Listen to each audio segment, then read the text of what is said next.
Bonjour, chers téléspectateurs, mesdames et messieurs, votre humble serviteur Eric Libili Namokuba et Payolo. Bienvenue dans votre émission hebdomadaire Les yeux dans les yeux. Ce soir, chers téléspectateurs, nous plongeons au cœur d'un scandale silencieux. À Mosaka, le fleuve Congo a tout emporté, chers téléspectateurs. Les maisons, les routes, la dignité. Les habitants survivent en pirogue, abandonnés par l'entreprise Chacona, ignorés par leurs députés et confrontés à des maladies qui tuent en silence.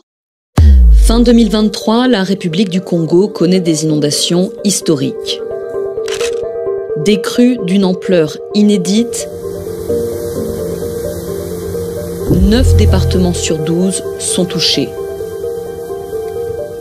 1 790 000 personnes sont affectées, un Congolais sur 12 a besoin d'une assistance. En janvier 2024, Brazzaville déclare l'état d'urgence humanitaire.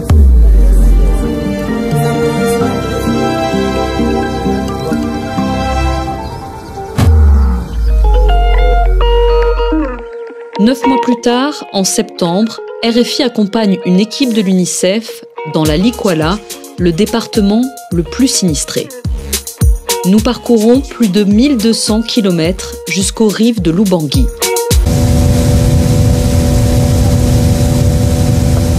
Des villages de pêcheurs et d'agriculteurs marqués par les précédentes inondations, comme Ikpengbele, 5000 habitants.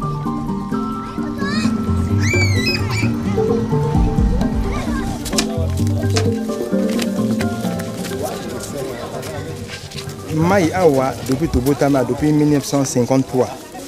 Papa Bandolo depuis 1953. Mais tant que tu connais même maintenant 99, tu dois comme même Maïwana. Donc vraiment tu as vraiment un vrai passé. Donc comme on a vu sur le coup l'andoto quoi c'est le local liboso tout le monde est bandé. Donc depuis 99 jusqu'à 2020, 2021, 2022, 2023 Mai na Mai. Donc tant que Mai kotaka pour ne junga au moins un mois et demi presque un mois pour ne junga. On a des difficultés, on a des jambes, on a côté de la Kovanda. Bon, ce que la famille monnaie pour job, on a famille on a côté moto, vraiment ici battre côté. Nous préférons on va entrer dans la jamba pour ce que ici après nous sommes non non beaucoup côté na jamba to kana côté to kata babilanga côté kama ko jinlate na mama ngumba bo vandi likolo nango. Botungi bandako. Oui, au cela moi ndako ya ndele moke obeso na moi bashudi obeni moi ndako pour protéger pour que mbula zo banate. C'est la bonne. Mais kuna vrai passer la passer bangungu balia, passer à Kovanda, kulia pe passer. Pendant la crue, les pirogues circulaient au milieu des maisons. Plus au sud, nous visitons Boyé-les-Ports, un autre village sinistré. Les 3000 hommes qui vivaient dans ce village se sont retrouvés sur une bande de terre de 3 km de long et de 7 km de large. Ils avaient plus accès aux services sociaux de base. Voilà la raison pour laquelle nous sommes là, pour venir vérifier l'état d'avancement des interventions qui ont été menées, mais aussi recueillir les impressions des populations et préparer aussi l'avenir. Malgré le risque de nouvelles inondations, beaucoup d'habitants n'envisagent pas de quitter leur village définitivement.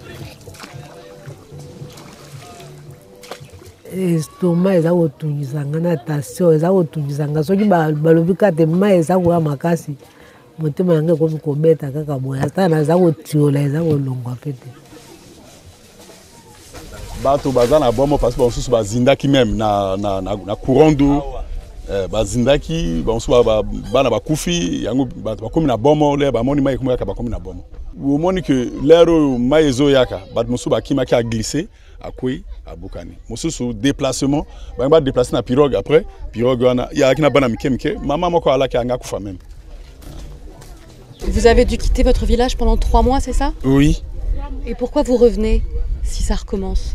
Mais c'est le village de nos ancêtres, on ne peut pas quitter ça. Les crues ont perturbé les déplacements et l'accès aux services de santé.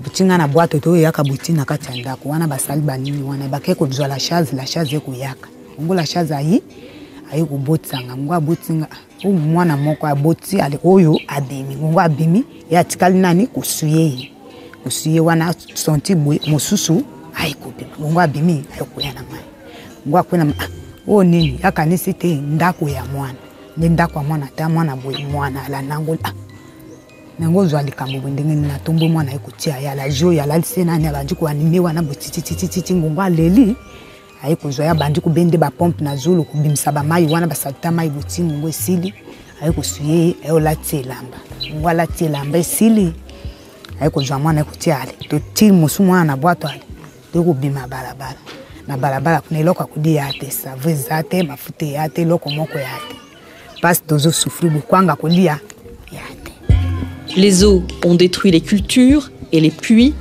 Des femmes, des enfants, des personnes vulnérables sont mortes à cause de la malnutrition et des maladies hydriques. Parfois, il y a des décès que nous n'enregistrons pas, que nous ne savons pas aussi. Parce que quand il y a décès là-bas, il n'y a pas la morgue ici, on enterre directement. Et les nouvelles pour nous, revenir ici, on a du mal. Donc ça peut aussi fausser notre statistique. Un médecin, il peut donner son fruit quand il a des conditions. C'est à ce moment-là que lui, il peut briller. Mais quand il n'y a pas de bonnes conditions, moi je pense qu'il ne pourra pas avancer, il ne pourra pas vraiment exceller. Où sont les médicaments pour ces enfants qui grelottent de fièvre sous des bâches trouées, chers téléspectateurs? Ce soir, nous brisons l'indifférence. Nous donnons une voix à Mosaka et nous exigeons des réponses. L'absence coupable des députés, les hôpitaux fantômes, tout cela n'est pas une fatalité, chers téléspectateurs. C'est le résultat de choix politiques, de négligence, de mépris. Quel est le problème aujourd'hui, chers téléspectateurs,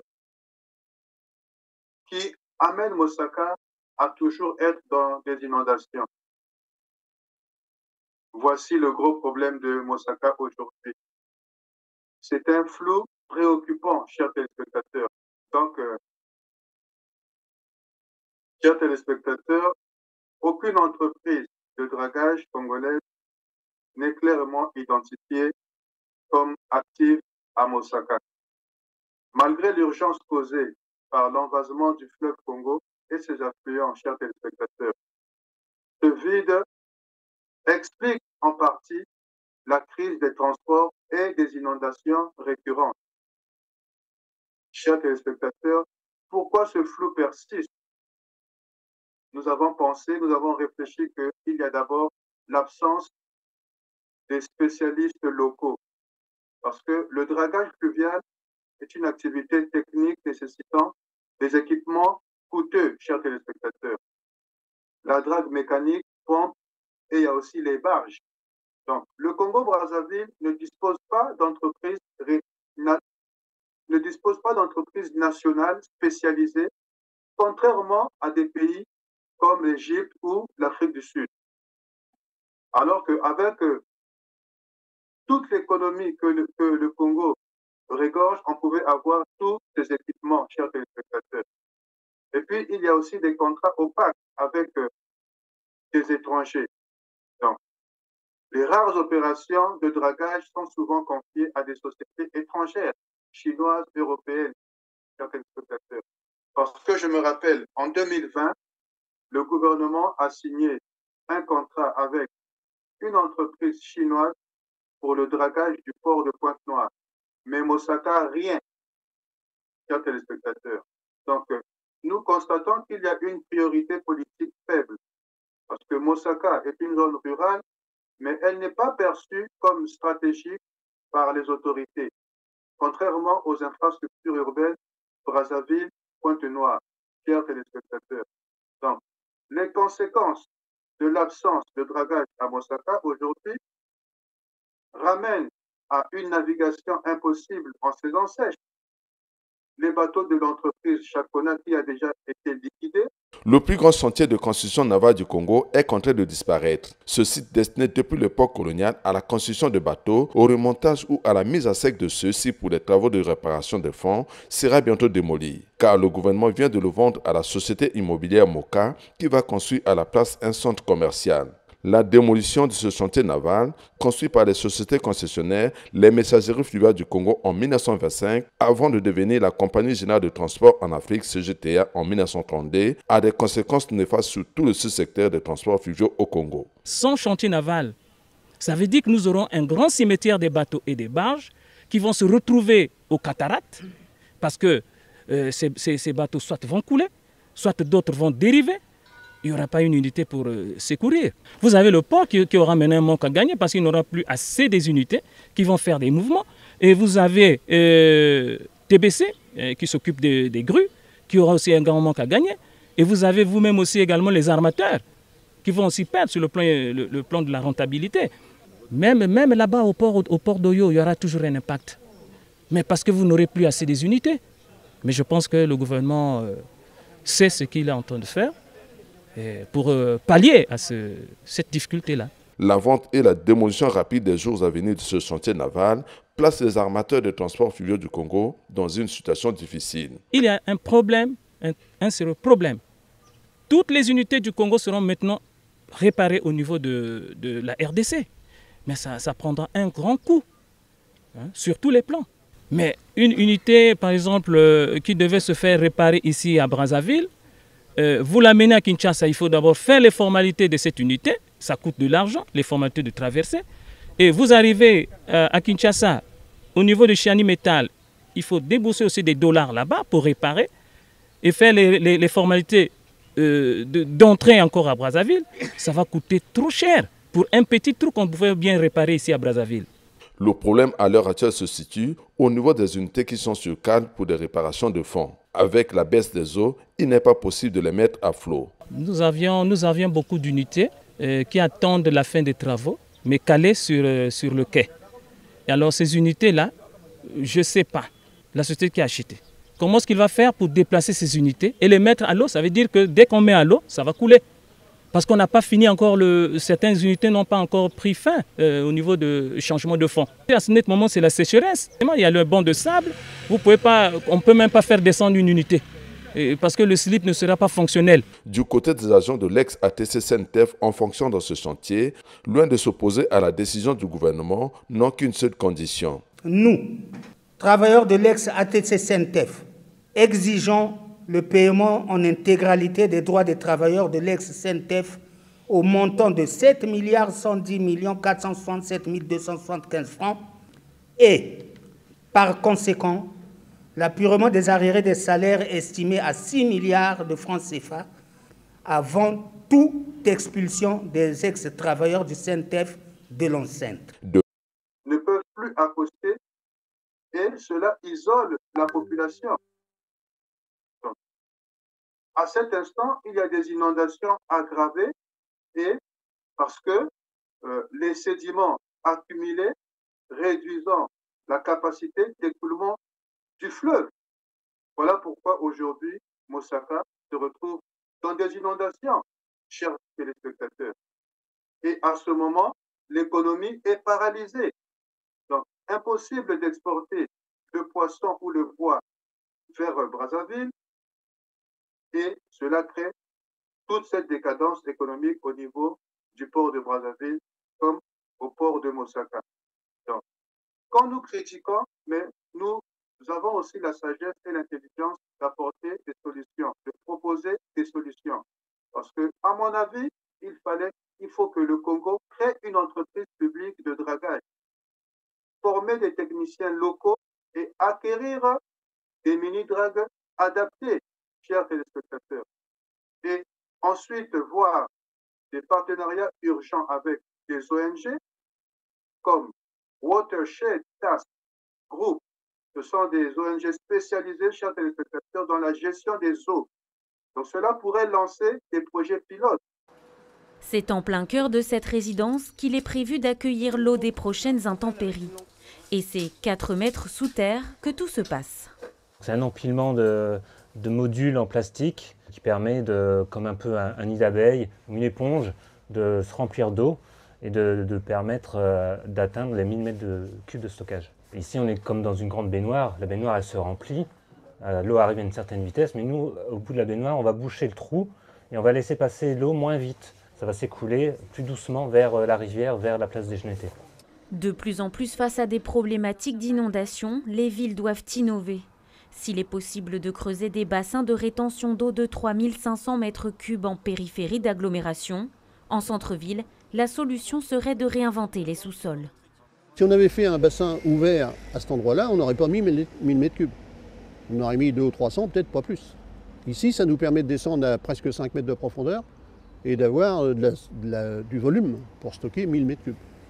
En 2022, la commune jouait une autre carte, l'accentuation des courbes du Bolbec afin de ralentir son débit, ainsi que la débétonisation de ses berges.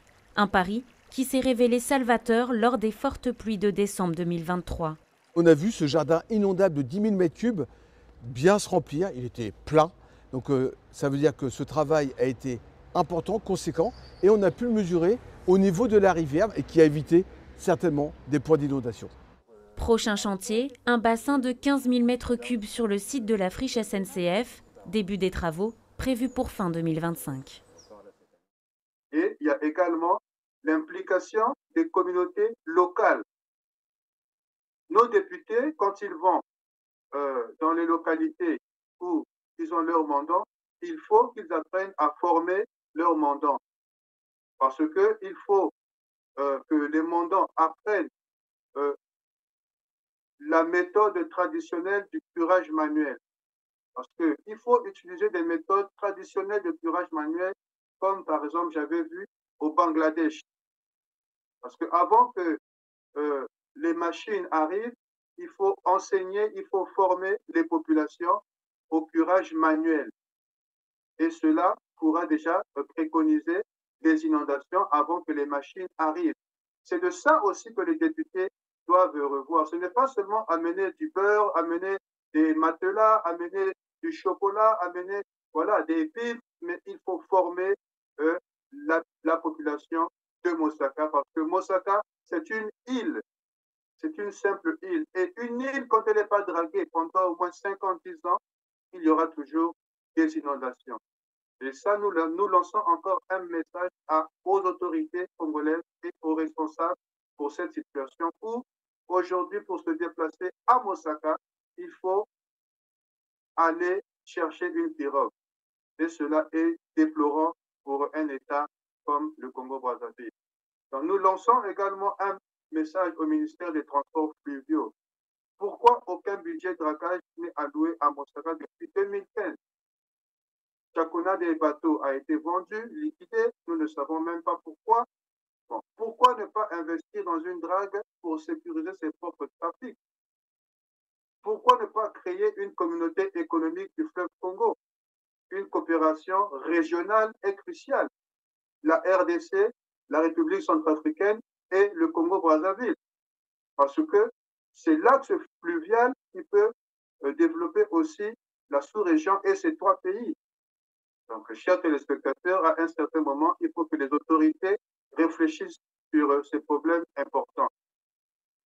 Donc, aucune entreprise de dragage congolaise aujourd'hui, aucune, nous avons vu aujourd'hui à Mosaka, chers téléspectateurs. Donc, nous pensons aujourd'hui qu'il faut former des techniciens locaux et acquérir des mini-dragues adaptés au cours d'eau de l'arrière-pays. Voilà. Et ensuite, créer des partenariats aussi urgents avec des ONG. Parce que cette situation commence sincèrement à perdurer, chers téléspectateurs. Voilà. Donc, nous insistons sur, nous lançons le message aux députés sur l'implication des communautés locales à utiliser des méthodes traditionnelles de curage manuel. Il faut qu'ils commencent à utiliser cette méthode parce que ça va prévenir contre les inondations. Cela aussi est très important, chers téléspectateurs.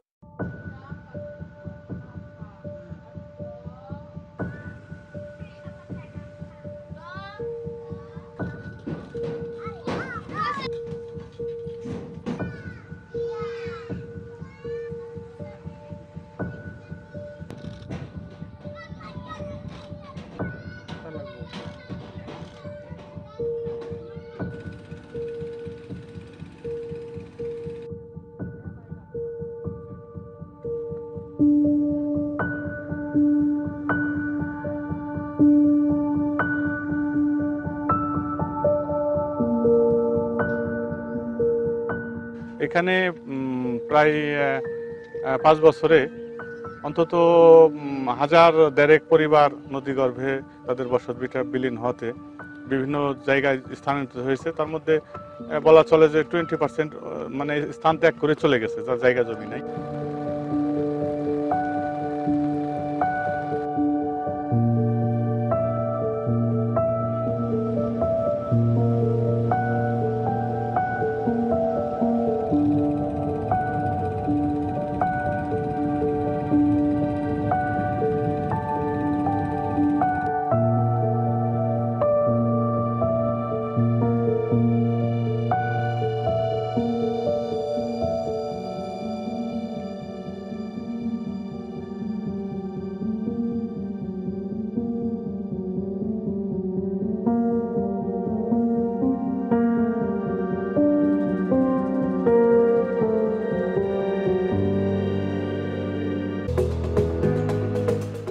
Qu'est-ce qu'un barrage de régulation des crues? C'est un ouvrage hydraulique qui a pour objectif de limiter les inondations en retenant l'eau en amont. Il réduit le niveau d'eau dans les zones habitées situées en aval. L'entente Oisenne gère actuellement 2 ouvrages de ce type sur le bassin de l'Oise. Comment fonctionne un barrage? Des instruments de mesure sont installés sur les cours d'eau, tels que des sondes de niveau. Les données sont transmises aux équipes techniques de l'entente et publiées en continu dans la rubrique réseau de mesure du site internet. Lorsqu'un niveau d'eau réglementaire est atteint, l'ouvrage est activé. Le clapet ou la vanne entre en fonctionnement pour réduire le passage de l'eau. Les équipes de l'entente sont présentes sur place pour s'assurer de sa bonne manœuvre. La digue aménagée de part et d'autre du barrage retient l'eau en amont dans la zone de retenue. Les terrains situés dans ce secteur seront davantage inondés.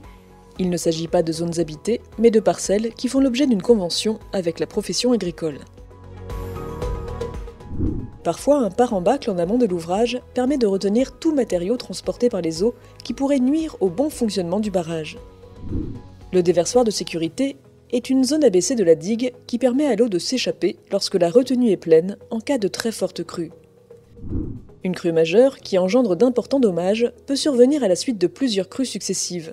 La rivière atteint un niveau maximum qui correspond au volume d'eau le plus dommageable pour les secteurs habités. C'est ce que l'on appelle le pic de crue.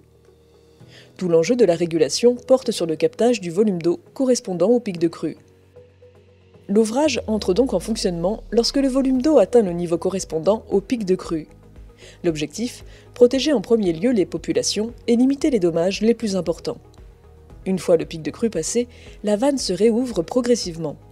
Les volumes d'eau retenus en amont se déversent lentement dans le cours de la rivière.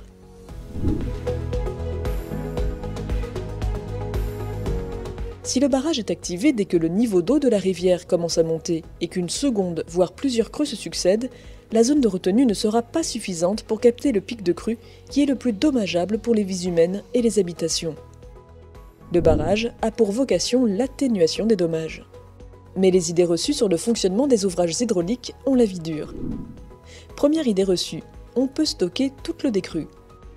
C'est une erreur. La zone de retenue en amont du barrage n'est pas un puits sans fond.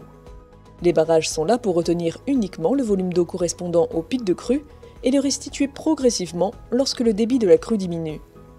Les barrages sont prévus pour des crues d'une certaine intensité et pour retenir un volume d'eau limité. Différentes études ont permis de définir le moment optimal pour activer les barrages selon la topographie du site, les zones habitées que l'on souhaite protéger, le débit et volume estimé en cas de crue. Un règlement d'eau est établi, acté par le préfet, pour définir un cadre de fonctionnement. Deuxième idée reçue, si on ne peut pas activer un barrage à chaque crue, alors il ne sert à rien.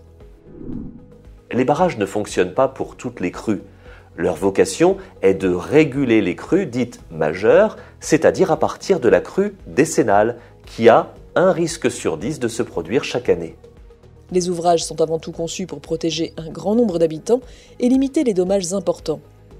Mais ils n'empêchent pas les premiers débordements qui se produisent sur les routes, caves, jardins ou parcelles agricoles situées dans les secteurs les plus bas de la vallée. Troisième idée reçue, les ouvrages hydrauliques, ça dénature le paysage. Un effort particulier est apporté à l'intégration des ouvrages dans leur environnement. Ce sont des digues enherbées qui peuvent participer au cadre de vie des habitants en devenant des lieux de balade à pied ou à vélo. Les barrages sont des aménagements complémentaires à d'autres solutions locales de protection prévues pour des inondations plus modérées. Donc, aujourd'hui, la navigation impossible en saison sèche au niveau de Mosaka. Les bateaux de l'entreprise Chakona ne peuvent plus accoster. Bon, les anciens bateaux, puisque Chakona a déjà été liquidé, nous continuons à dire Chakona parce que c'est l'entreprise de référence qui a été liquidée sans pourtant on n'a pas rendu de compte aux Congolais sur sa liquidation. Donc aujourd'hui, même la ville de Brazzaville, le dernier bateau que j'ai vu récemment, dont j'ai beaucoup voyagé également, bon, je ne sais pas s'il fonctionne toujours ou s'il est en panne. Donc, cela aujourd'hui isole la population. Et ces inondations, chers téléspectateurs, aggravées, les sédiments accumulés réduisent la capacité d'écoulement du fleuve. Donc, il y a des maisons et cultures submergées et l'économie est paralysée. Donc, impossible d'exporter le poisson ou le bois vers Brazzaville, chers téléspectateurs. Moi, je connais cette route-là, je connais le bénéfice de cette route-là, de Mosaka à Brazzaville. Mosaka est un axe aujourd'hui négligé par les autorités, alors que Mosaka, à l'époque où il y avait l'Office national des pêches continentales, Mosaka pouvait regorger de tonnes et de tonnes de poissons avec l'Office national des pêches continentales en sigle ONAPEC. Cette société était financée par le FIDA, le Fonds international de développement agricole, à l'époque, des années 90-91, où, paix à son âme, le ministre Hilaire Babassana était le ministre de la Pêche et de l'Artisanat. Un très bon ministre, que ça soit aussi à liquider comme ça. Chers téléspectateurs, c'est un axe riche, mais qui est négligé. Alors que nous avons de l'argent, le Congo a regorgé beaucoup d'argent toutes ces dernières années. Où sont passés les 14 000 milliards? Les 14 000 milliards pouvaient un budget de 7 années. 7 années qui pouvaient construire, développer beaucoup de situations au Congo-Brazzaville. Mais cet argent a été dilapidé.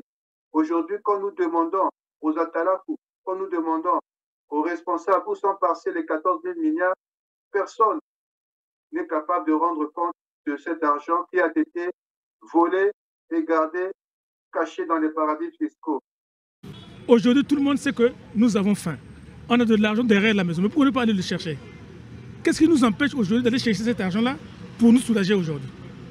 Mais les générations futures dont on parle, aujourd'hui vous avez un enfant de 10 ans qui doit aller à l'école, mais vous, les parents, vous ne pouvez pas l'aider à aller à l'école. Vous voyez que c'est un enfant qui sera sacrifié?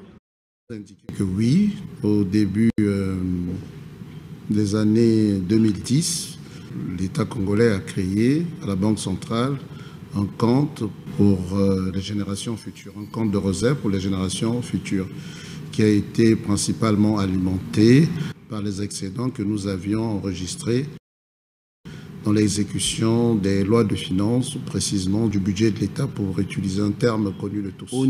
Nous le savons, chers téléspectateurs, mais cela n'empêche de dire à ces gouvernants que quoi qu'il en soit, nous allons toujours vous demander des comptes. Nous allons toujours vous dire que vous avez des comptes à rendre aux Congolais. Et nous allons vous poursuivre pour cette gabegie et ce vol que vous avez commis pendant toutes ces années. Regardez aujourd'hui Mosaka. Je lance un appel à tous les riverains de Mosaka d'avoir pitié pour cette contrée aujourd'hui où les gens, pour se déplacer, ils se déplacent en pirogue, chers téléspectateurs. Le Congo est le plus long fleuve d'Afrique après le Nil. Son débit est le second du monde derrière celui de l'Amazone. À lui seul, le Congo déverse dans l'océan Atlantique la moitié des eaux de l'Afrique. Du centre-est du pays qui porte son nom, jusqu'à la frontière avec la République centrafricaine, s'étend la région de la Cuvette. Son point le plus bas est un carrefour de confluence entre le fleuve Congo, l'Ubangi, la Sanga, la Likuala aux herbes et la Likuala Mosaka, qui constitue une vaste dépression dont la seule partie inondable couvre près de 220 000 km², la moitié presque de la France. Ces terres inondées souffrent du manque de voies de communication. Alors la cuvette est une région particulièrement isolée. Dans les décennies qui avaient précédé, les entrepreneurs de Mosaka n'avaient pas manqué de louer ses atouts aux explorateurs et administrateurs divers qui n'eurent aucun mal à se laisser convaincre que sa position géographique était en effet idéale. Mosaka était bâtie sur un nœud de rivière et formait tout naturellement la porte d'entrée et de sortie de la région, une sorte de plaque tournante, le carrefour de toutes les voies navigables. Elle vit au rythme des inondations, plus ou moins importantes. À la saison des hautes eaux, certaines zones deviennent inaccessibles et les populations sont alors obligées de se déplacer en pirogue. Sur 110 hectares construits, 75 sont inondés au mois de novembre, décembre et janvier. Et seuls 5 à 6 hectares sont épargnés par les crues exceptionnelles. Le reste du temps, le marais couvre une partie importante des zones habitées. Vous voyez, est-ce que vous qui dites que non, le Nord est bien, mais regardez comment ça souffre depuis 40 ans qu'il a hérité du Nord, comment est-ce que Mosaka est abandonné? Comment est-ce que les cadres de Mosaka sont restés muselés pour cette localité? Je crois que c'est important aujourd'hui que ce peuple aussi prenne conscience de tous les problèmes qui minent cette localité qui est Mosaka. Chers téléspectateurs, nous allons continuer notre émission Les yeux dans les yeux parce que nous avons aussi un sujet très important aujourd'hui qui ne cesse de faire pleurer beaucoup de familles au Congo-Brazzaville, c'est toujours le problème de passeport, chers téléspectateurs. Obtenir un passeport au Congo-Brazzaville, c'est un parcours qui dure des mois, parfois des années. Une épreuve calme, kafkaïenne, où se mêlent corruption, lenteur administrative et désespoir. Chers téléspectateurs, aujourd'hui, nous allons un peu décortiquer sur ce sujet et sur la corruption qui se base dans cette situation de passeport au Congo-Brazzaville. Depuis 10 ans, des milliers de Congolais sont pris au piège dans leur propre pays, chers téléspectateurs, privés de soins d'études ou de travail familial ou de retrouvailles familiales. Pourquoi l'État échoue-t-il à délivrer un simple document? Ce soir, nous démontons un système qui étouffe les rêves et les droits, chers téléspectateurs. Parce que les racines du problème, c'est la corruption et l'incompétence. Parce que quand nous faisons un peu l'infographie, le schéma des acteurs impliqués, il y a des agents intermédiaires et il y a des hauts fonctionnaires. Parce que le marché noir des passeports au Congo-Brazzaville a déjà atteint son paroxysme. Ils sont en attente de leur passeport depuis près de 5 mois à l'hôtel de la préfecture de Brazzaville. Ces étudiants qui ont souscrit des inscriptions dans différentes universités à l'extérieur du pays sont conditionnés à une longue attente sans suite favorable jusqu'ici. La peur gagne ces étudiants qui courent le risque de perdre l'année. Je suis là depuis mai et je n'ai pas mon passeport. J'avais eu à prendre un logement en France parce que la date que je devais déjà arriver en France pour récupérer mes clés, c'était le 1er septembre. À cause du passeport que je n'ai pas, j'ai perdu ce logement. J'ai payé des frais de logement et ces frais-là sont partis dans l'eau. Et même pour l'école, on doit d'abord payer les 500 € de l'école. C'est ce que nous avons fait. Et c'est 500 € parce que nous n'avons pas encore le passeport. Donc je suis en train de voir que même mes 500 € que j'ai payés vont dans l'eau. J'ai mal au cœur de ce qui se passe dans mon pays. Nous avons des inscriptions principalement qui est en cours de sa période de validité qui se termine d'ici peu. Lors de la conférence de presse tenue en marge du séminaire gouvernemental, le Premier ministre congolais tentait de rassurer l'opinion sur une éventuelle solution. La question est en train d'être résolue. Je peux même dire, est presque résolue. Parce qu'ils ne sont pas fabriqués par nous, les passeports. On a un partenaire, comme dans tous les pays. Les éléments de blocage qui ont retardé la production massive des passeports ont été levés. Une déclaration qui pourtant avait suscité une lueur d'espoir, mais un espoir qui s'est étiolé. Nous avons suivi le discours du Premier ministre et ça nous avait au moins donné la foi et la force. On croyait que ça devait se réaliser, mais jusque-là, rien. Selon une source sûre travaillant au service d'immigration, la situation sera décomptée au plus tard le 10 octobre de cette année. Pendant ce temps, ces étudiants ont promis se déployer au ministère de l'Intérieur avec leur banderole qui en dit long pour faire entendre leur voix. Une autre pilule amère que digèrent à peine les Congolais. C'est également l'accès difficile à la carte nationale d'identité, devenue une pièce rare à obtenir. Des intermédiaires mandataires facturent 1 million de francs CFA pour accélérer le processus contre 50 000 francs CFA du tarif officiel. Il faut que ça s'arrête, chers téléspectateurs. Il y a la complicité des agents sans Madé Swabana, Bakshish, son dossier reste en bas de la pile. Nous avons des témoignages de ce problème. Et le matériel qui est devenu obsolète. Tout ça aussi, nos gouvernements devaient voir ce problème. Les machines d'impression régulièrement en panne. Achat non renouvelé depuis 2015, chers téléspectateurs, mesdames et messieurs. Et puis les conséquences socio-économiques.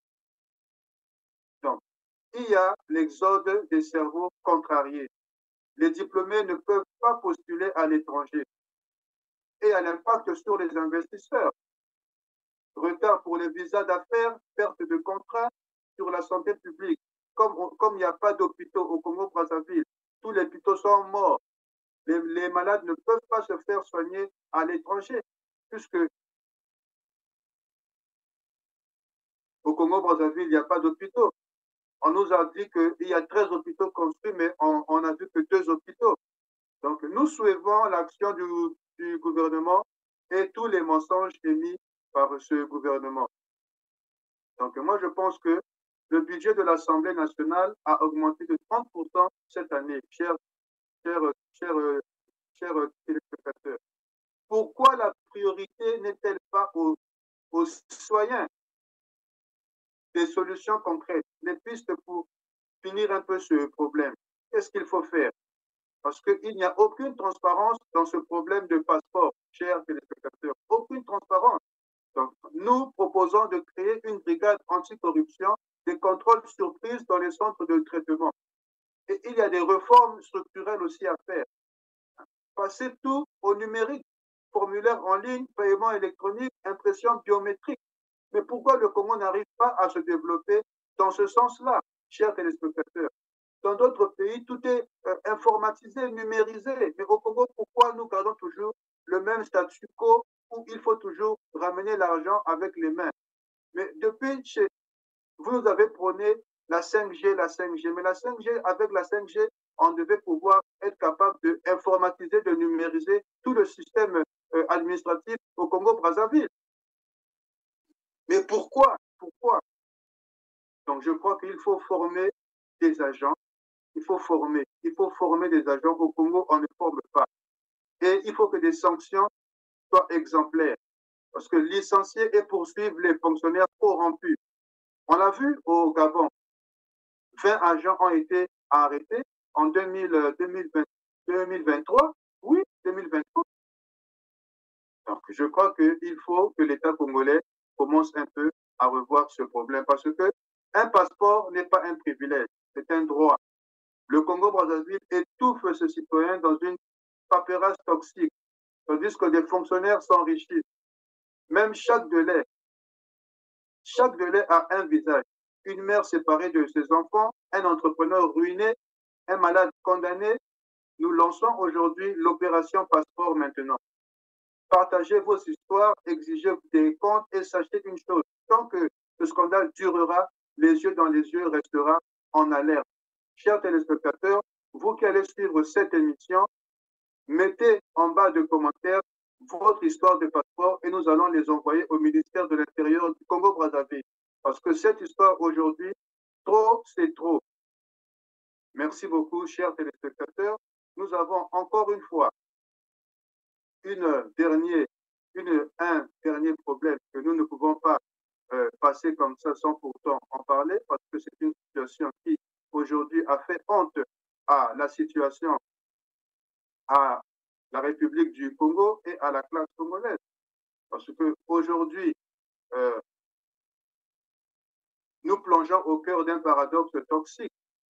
Un pouvoir congolais qui se drape dans les mots dorés, mais dans les actes pue la médiocrité et l'oppression, chers téléspectateurs. Un ministre de la Communication, Thierry Lézin Mungala, qui cultive sa barbe blanche comme un symbole de sagesse, mais non, mais dont la seule éloquence sert à étouffer les vérités gênantes.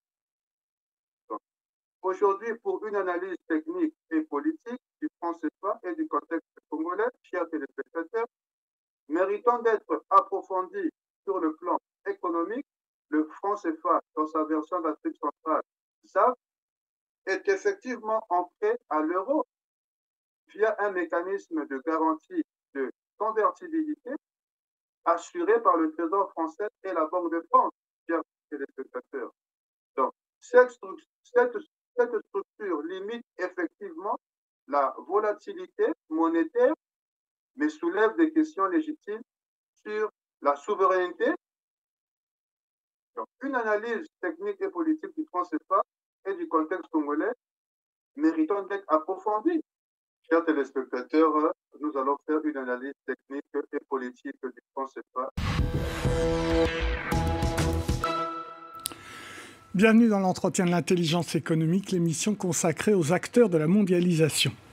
À l'origine, franc CFA signifie franc des colonies françaises d'Afrique. Au XXIe siècle, 60 ans après les indépendances, le franc CFA est toujours là. C'est une réalité pour une quinzaine d'États africains. Ses critiques les plus virulents le qualifient même d'outil néocolonialiste. C'est ce que pense aussi notre invité, Kako Nubuko, directeur de la francophonie économique et numérique à l'Organisation internationale de la francophonie, ancien ministre du Togo et co-auteur d'un livre récent dont le titre est sans ambiguïté, « Sortir l'Afrique de la servitude monétaire », publié récemment à La Dispute. Bonjour Kako Nubuko. Bonjour. Alors, on rappelle très rapidement l'histoire de ce franc qui démarre avant la Seconde Guerre mondiale. Puis, il y a certains pays qui se retirent de cette zone franc, à la fois en Asie et en Afrique. Pourquoi un certain nombre de pays africains restent dans cette zone franc après la guerre ? Oui, je crois que l'expérience de la Guinée-Conakry, qui est sortie à la fin des années 50 et qui n'a pas connu le succès escompté, a refroidi les ardeurs. mais il y a eu, durant la période, des entrées et des sorties. Par exemple, le Togo de Sylvanus Olympio, au début des années 60, voulait créer sa propre monnaie. Mais à partir de 63 et donc de l'assassinat de Sylvanus Olympio, le Togo a signé les accords de l'Union monétaire ouest-africaine. Le Mali de Modibo Keïta, qui a signé les accords de l'Union monétaire ouest-africaine, est sorti dès 1962, juillet 62, mais est revenu plus tard, en 1984. Donc, il y a eu des entrées et des sorties. La Mauritanie est sortie en 73 et n'est plus jamais revenue. Mais globalement, ce qu'on observe, c'est que l'Afrique subsaharienne francophone est la seule région de l'espace franc à être restée. Alors, c'est un outil du néocolonialisme, d'après vous ? Pour moi, c'est un outil de la servitude volontaire. C'est le titre de... Oui, parce que, comme vous l'avez dit, le Cambodge, le Laos et le Vietnam sont sortis en 1955. L'Algérie, le Maroc et la Tunisie. Et ont gardé de très bonnes relations commerciales avec la France. D'ailleurs, à l'heure où je vous parle, les 3 premiers partenaires commerciaux de la France en Afrique sont le Nigeria, l'Angola et l'Afrique du Sud. Aucun de ces pays n'utilise le franc CFA. Donc, c'est vraiment de servitude volontaire dont on parle. Alors, c'est quoi la parité ? C'est une parité fixe par rapport à l'euro ? Exactement. C'est quoi cette parité? 1 euro, c'est 655 francs CFA. D'accord. Alors aujourd'hui, et puis c'est fixe, hein, c'est pas flottant, donc c'est assez clair. Aujourd'hui, c'est quoi le principal problème pour l'Afrique, enfin pour cette partie, de rester dans la zone franc? À mon avis, oui, il y a 4 principaux problèmes. Le premier, c'est que les échanges entre les économies de la zone franc sont très faibles. Oui, même pas 15%. Voilà, 15%. C'est très faible. L'Union européenne, c'est 60%.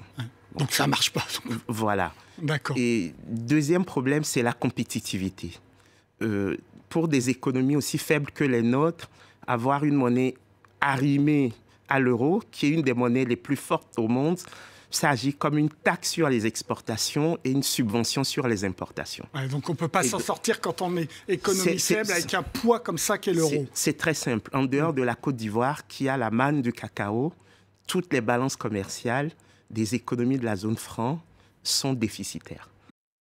Sur le plan économique, le franc est effectivement ancré à l'euro via un mécanisme de garantie de convertibilité assuré par le Trésor français et la Banque de France, chers téléspectateurs. Il ne faut pas l'oublier. Donc, cette structure limite effectivement la volatilité monétaire, mais soulève des questions légitimes sur la souveraineté économique, notamment parce qu'une partie, chers téléspectateurs, parce qu'une partie économique, notamment des réserves de change, est centralisée en France, chers téléspectateurs. Donc, historique, ce qui alimente les critiques sur la dépendance financière. Sur le plan politique, chers téléspectateurs, il est pertinent de souligner que les débats sur les mécanismes monétaires, comme ceux portés par Kémy Séba, relèvent davantage de l'analyse économique que du trouble à l'ordre public. Donc, aucune infraction ne saurait être retenue pour une critique technique, d'autant que des interrogations sur la gestion des réserves ou la souveraineté monétaire sont légion dans les cercles académiques et militants, chers téléspectateurs. Aux États-Unis, par exemple, le dollar fait l'objet de débats ouverts, y compris critiques, sans que cela se déclenche de poursuites judiciaires. Et nous l'avons vu aussi chez nous, au Congo-Brazzaville, lors de la dévaluation. Les Français s'étaient réveillés, c'était en 1994. Les Français s'étaient réveillés un bon matin comme ça, ils ont dévalué le franc CFA sans pourtant demander l'avis de qui que ce soit. Ce n'est pas une monnaie africaine, c'est une monnaie qui est contrôlée par les Occidentaux. C'est la France-Afrique. Donc, tout le temps que les Africains vont rester dans cet étau, mais je crois que l'Afrique aura du mal à se développer, parce que nous l'avons vécu nous-mêmes. Aujourd'hui, si la France décide de dévaluer le franc CFA, mais les Africains n'auront rien à dire. Donc, je crois qu'il faut que M. Thierry Mongala arrête avec cette cacophonie, parce qu'il confond aujourd'hui rhétorique et intelligence. Voilà, il ne faut pas confondre la rhétorique et l'intelligence, parce que ça a logoré vraiment, nous a fait honte sur Internet la manière dont le professeur Niamsi l'a remis à sa place. Et je crois que pour être vraiment à talent pour détenir Sassou Nguesso avec toute la honte là, il faut qu'il les ait vraiment suspendus, parce que c'est nul. Et je déplore, chers téléspectateurs, le ministre Thierry Mongala fait sa logorée devant des éminents journalistes comme M. Joseph Bitala Bitemo, un éminent journaliste qui est là et qui se fait écouter par des bêtises comme ça, qui écoute des bêtises d'un ministre de la Communication. Je crois que pour moi, c'est une insulte pour les journalistes du Congo-Brazzaville. C'est une insulte et ça, c'est une invective grave. Parce que faire avaler au cadre de la République des inepties comme ça, je pense que M. Thierry Mongala, vraiment, c'est un super atalakou. En tout cas, chers téléspectateurs, cette émission, comme nous l'avons toujours dit, consiste à vous donner des informations, consiste à vous informer sur des sujets socio-économiques et sur l'éducation, sur la santé, parce que c'est ça, les yeux dans les yeux.